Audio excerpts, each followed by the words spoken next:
السلام عليكم ورحمة الله وبركاته. طلابي حبايبي طلاب الصف الرابع الابتدائي، أهلا وسهلا بكم.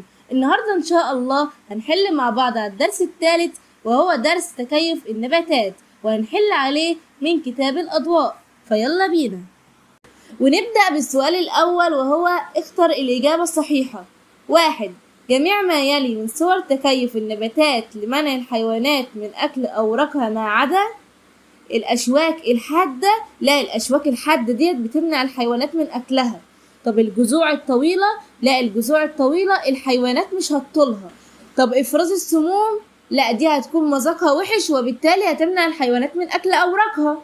طب بقى الجذور السميكة؟ الجذور السميكة دي تحت سطح الأرض، فأصلا مش هتمنع الحيوانات من أكلها، فالإجابة هتبقى الجذور السميكة. 2. تتميز أوراق شجرة الكابوك بأنها نقط لتسمح بمرور الرياح بينها دون أن تسقط. إيه الحاجة المميزة في أوراق شجرة الكابوك؟ أوراق شجرة الكابوك ذات عروق شبكية. طب هي ليه ذات عروق شبكية؟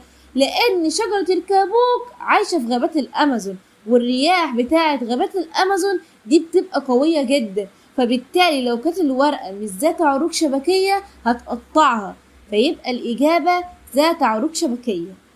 3. تمتلك شجرة الصمت نقط صغيرة لتمكنها من الاحتفاظ بالماء.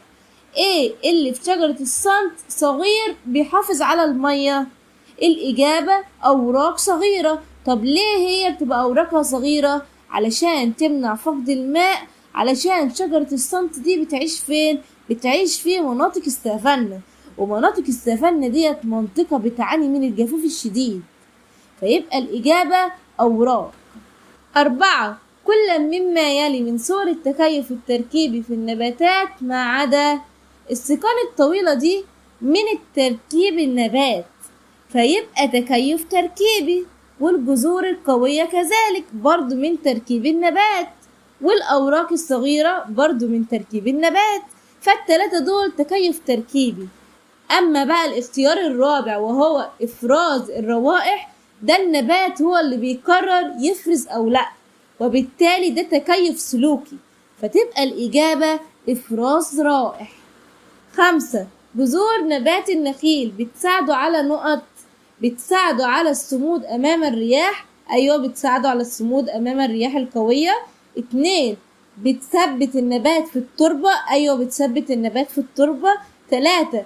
بتساعده على الوصول إلى المياه الجوفية. أيوة، بتساعده على الوصول للمياه الجوفية، وبالتالي تبقى الإجابة جميع ما سبق. السؤال الثاني، ضع علامة صح أو علامة خطأ أمام العبارات الآتية. 1. تنمو جذور أشجار الكابوك الداعمة لأعلى. الإجابة صح، لأن جذور شجرة الكابوك بتنمو إلى أعلى. ليه بتنمو إلى أعلى؟ علشان تدعمه وتثبته في التربة أمام الرياح القوية. 2. نبات زئبق الماء له أوراق رفيعة. الإجابة خطأ، لأن أوراق زئبق الماء بتبقى أوراقه عريضة. طب بتبقى أوراقه عريضة ليه؟ بتبقى أوراقه عريضة علشان يمتص ضوء الشمس. 3. تحتاج النباتات إلى جذور طويلة للبقاء في التربة نادرة المياه. ليه النباتات زي كده شجرة الصمت بتحتاج إلى جذور طويلة؟ علشان تقدر تبحث عن المية تحت سطح الأرض، فتبقى الإجابة صح. 4. يساعد الشكل المثلث لأوراق بعض النباتات على انزلاق الثلج من فوقها. الإجابة صح، علشان الفروع ما تتكسرش، علشان كده الشكل بيبقى مثلث. السؤال الثالث وهو أكمل العبارات الآتية باستخدام الكلمات التي بين القوسين. 1. بعض النباتات أوراقها عريضة بهدف نقط تقليل فقد الماء ولا الحصول على ضوء الشمس؟ بهدف الحصول على ضوء الشمس. 2. النباتات التي تمتلك أوراقا صغيرة وبها أشواك تعيش في نقط في الصحراء ولا في الغابات المطيرة؟ بتعيش في الصحراء، وأوراقها بتبقى صغيرة وبتبقى فيها أشواك علشان تقلل فقد الماء. 3. النباتات التي تعيش في مناطق بها رياح شديدة يجب أن يكون لديها جذور قوية ولا أوراق عريضة؟ النباتات اللي بتعيش في رياح شديدة لازم تبقى جذورها قوية علشان تقدر تثبت في التربة أمام الرياح القوية. السؤال الرابع، اذكر السبب. 1. بعض النباتات لديها أوراق عريضة تطفو فوق سطح الماء. ليه بعض النباتات بتمتلك أوراق عريضة عشان تطفو فوق سطح الماء؟ لامتصاص ضوء الشمس عشان تعمل عملية بناء ضوئي وتكون لنفسها غذاء. يبقى الإجابة لامتصاص ضوء الشمس. 2. لا تفضل الكثير من الحيوانات تناول أوراق الصمت. ليه الحيوانات مش بتاكل أوراق الصمت؟ الإجابة بسبب أنها تمتلك أشواك حادة وكمان بتفرز سم ذات مذاق سيء، فعلشان كده هما مش بياكلوا منها. 3. تظل شجرة الكابوك مستقيمة في التربة الطينية لغابات الأمازون. ليه شجرة الكابوك بتظل مستقيمة؟ لأنها بتمتلك جذور داعمة، والجذور الداعمة دي كمان بتتفرع على جوانب الشجرة، فيبقى الإجابة لأنها تمتلك جذور داعمة التي تتفرع على جوانب الشجرة. 4. شجرة الكابوك أوراقها عريضة وتشبه راحة اليد. ليه شجرة الكابوك أوراقها عريضة وتشبه راحة اليد؟ ليه؟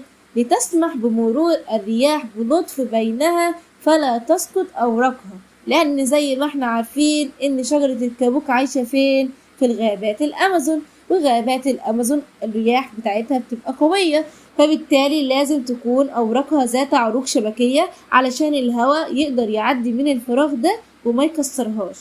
فالإجابة لتسمح بمرور الرياح بلطف بينها فلا تسقط أوراقها. 5. شجرة الصمت لها جذور وتدية تصل إلى 35 متر. ليه شجرة الصمت لديها جذور وتدية وطويلة؟ للبحث عن الماء تحت سطح الأرض، لأن شجرة الصمت ديت عايشة فين؟ في مناطق السافانا، ومناطق السافانا دي بتبقى جافة، فهي مش بيبقى فيه مية فوق سطح الأرض، فبتلجأ لتحت سطح الأرض. والسؤال الخامس والأخير، ماذا يحدث إذا لم يكن لأشجار النخيل جذور سميكة وطويلة؟ إلا يحصل لو أشجار النخيل ما عندهاش جذور سميكة وطويلة. أشجار النخيل مش هتقدر تقف قدام الرياح القوية، فتبقى الإجابة لا تتمكن من الصمود أمام الرياح. وبكده يا طلابي نكون خلصنا مع بعض حل الدرس الثالث من كتاب الأضواء وهو تكيف النباتات، وأتمنى تكونوا استمتعتوا واستفدتوا وفهمتوا إزاي النبات بيتأقلم ويعيش في البيئات المختلفة، وأشوفكم على خير في فيديو جديد، وإلى اللقاء في فيديو آخر.